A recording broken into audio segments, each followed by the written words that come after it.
Alright guys, Alex Jameson here. We are back to the D&D subclass series for the Paladin, and we are on the Oath of Ancients subclass. Now, quick recap for everybody.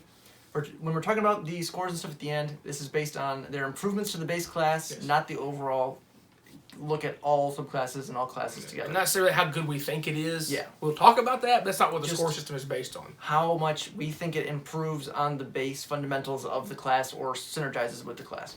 Okay. So, as mentioned before, all Paladin subclasses gain a little extra table of RP value. The tenets. And the Oath of the Ancients is no different. So with that one, they have a few different things, all of them based on being the light. So the first is kindle the light, then shelter the light, preserve your own light, and be the light. So it's basically just like you're protecting beauty in the world and destroying wickedness and sheltering, protecting people.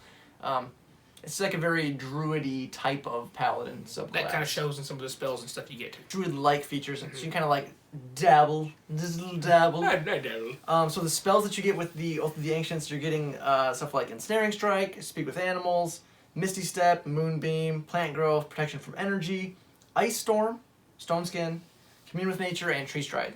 And of course, when you pick this at 3rd level, you get your channel divinities. With paladins, it's all based on the subclass. Unlike with cleric, you get your baseline channel divinity. This stuff is added to it. You get Nature's Wrath and Turn the Faithless. Nature's Wrath is essentially a Grasping Vine-like spell, not like with more limited range. Essentially, it's a strength saving throw to restrain them if they're within 10 feet of you. Well, being a melee class, you restrain something with your channel divinity, then you go smash on it with advantage. Or, if you see like something starting to run away from you, you can, try to get to it and lock it down in place. You can even use it really in RP settings if you really wanted to for like kind of a interrogation tactic, restrain somebody with vines and stuff like that. Yeah. It's got some different applications there. Turn the Faithless, like all the paladin subclasses, it's a forced wisdom saving throw for fear. It's actually a forced fear check where they have to be, if they're within 30 feet of you, they have to keep running away from you, but it's only for Fey and Fiend. Level 7, we have your special aura, which is so good, honestly. I'll give you some little teaser. Aura of Warding, okay?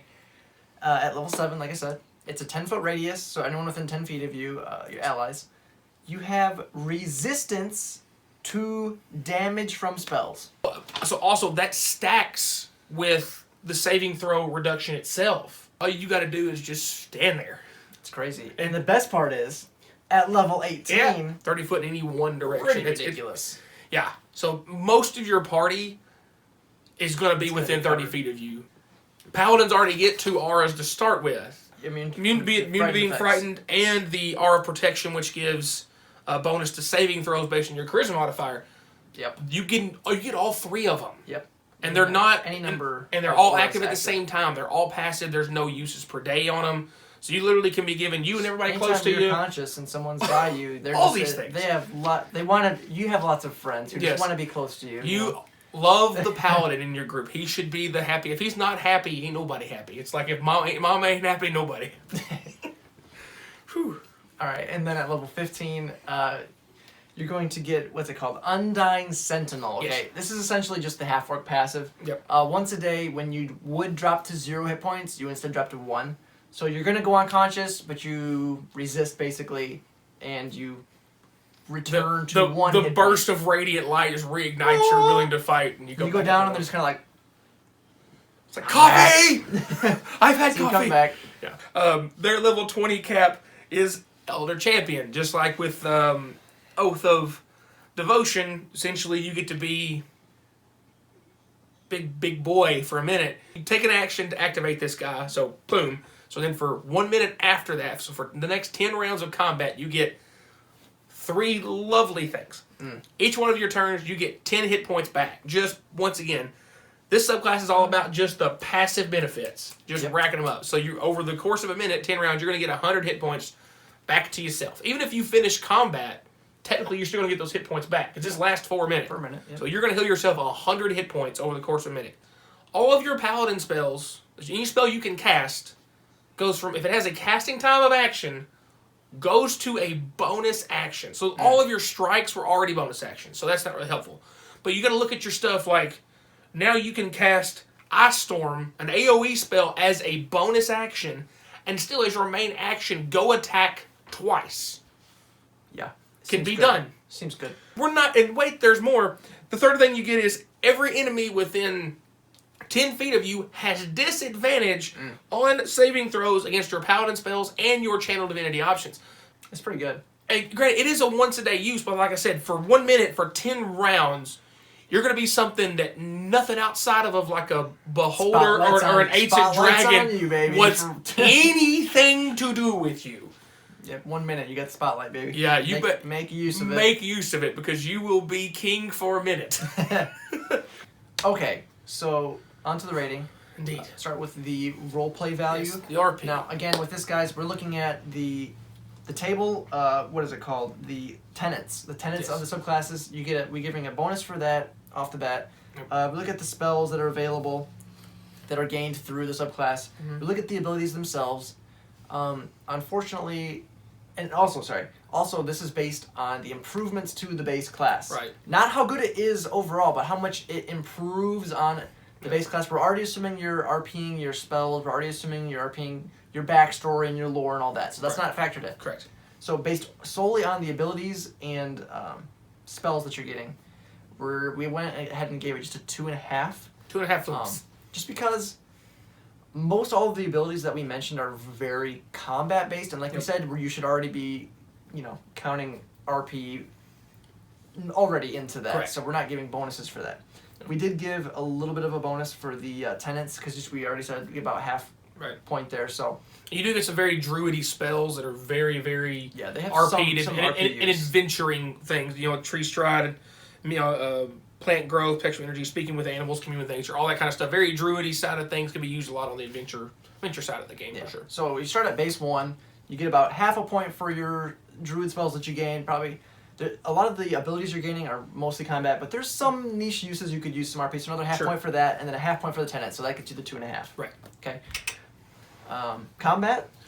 All right, so we didn't take long to go ahead and give this guy a 5 on the combat side of things. You're thinking, a 5. Oh, are we sure it's that good? Yes, it's that good. Because is the channel divinity just world breaking? No, it's fine. Are any of the spells just ridiculous? No, they're fine. Is Undying Sentinel busted? No, it's fine. The other two abilities, especially the Aura of Warding, is that by itself, if this subclass got no other abilities, that'd give it a 4-star. It's by very itself, because it's a passive. Everybody close gets it first, and then by the time you hit 18th level, if you get that high, anybody in the general vicinity is getting half damage from spells. Yeah, I mean, I can't. I'm trying to think of something else that gives resistance to all spell types, and there's individual spells that do, but not. But you have to use spell slot to do it. To your whole party. Right? Yeah, you're targeting like a single person with that. It's very good, and obviously there's going to be some situations like if you're fighting a Tarrasque, it's going to be irrelevant because it doesn't cast spells. Right. But a lot of times, big damage is coming to you either from like Dragon's Breath, like a fire cone or something, or like I said, like Tarrasque sometimes. But a lot of times, your big damage is coming in from a caster of some sort. Anything that's passive that you don't have to spend your resources to do that benefits not just yourself but multiple people. And the other thing too is it's always on. Yes. It's always on. Along with the other two auras, it's always on. You're not like spend a bonus action to activate or spend an action to activate it. It's just there. Are you breathing? Are you conscious? Then guess what? Everybody's got resistance to spell damage. Yeah, it's good. And then the champion. And the other champion, like I said, essentially for 1 minute, you are the most, like I said, you are the most powerful person in your party for 1 minute, full stop, because of casting spells as a bonus action while still getting to attack twice. The amount of things that you can do in your turn makes a big difference. I mean, you can say there could be like fighter can attack like 1,000,000 times when they're level 20, but all they're doing is just attacking a bunch. Yeah, this year you can have a lot of variety with how you use your spells and stuff. There's lots of combinations of how you use your spells with your attacks and everything. So yeah, so 5, full 5, pretty good. And then lastly, we have class synergy. With this one, we look at how it fits with the theme of the class, how the abilities fit with the base class abilities, and how they benefit each other. Right. So with this one, we gave it a 4. Right. Because Channel Divinity obviously gets a direct buff. You're getting 2 more uses of it. Pretty good. aura. Your auras get a buff, aura of warding. So you already have 2 auras. Just give it a third aura to make your third all the top silliness. around there. Synergy with Elder Champion. It works very well with your spell casting that you have as a paladin. Also synergizes with other abilities with a disadvantage for Channel Divinity and stuff. And with your, new spells which you get with both of the Ancients spell list that you gain. So with that, there's just a lot of synergy with how the abilities function with the base class, in our opinion. Could it be better? Yes, but it is very good, I would say. Just lots of utility that you're just adding more utility on top of your already pretty good utility as a paladin. And of course, your tenants and stuff, that helps you with your where the direction of how you're going to play the character and stuff like that. Yeah, if your paladin is your interstate highway, this is kind of one of these exits to go down with it. More nature-y based exit. This is the scenic route of a paladin. Yeah.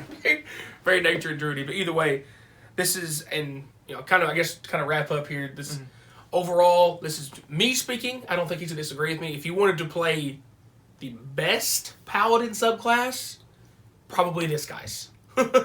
Probably this guy, especially on the combat side of it. If you're in a super RP heavy thing, especially if it's an urban setting, maybe not the best RP thing, but as far as pure combat side of things, and really as good as Elder Champion is, and it's incredible. The aura of warding by itself makes this the best paladin. Your party subclass. will love you just for that. Everyone must love the paladin.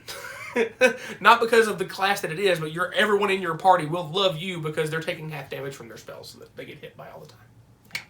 Good stuff. Alright guys, if you enjoyed the video, please remember to like, subscribe to the channel, hit the bell notification so you know all of our new stuff comes out. Let us know what you thought of, this subclass and other paladin subclasses, or any other thing related to D&D in general. Any ideas you might have for videos in the future. And as always guys, thanks for watching.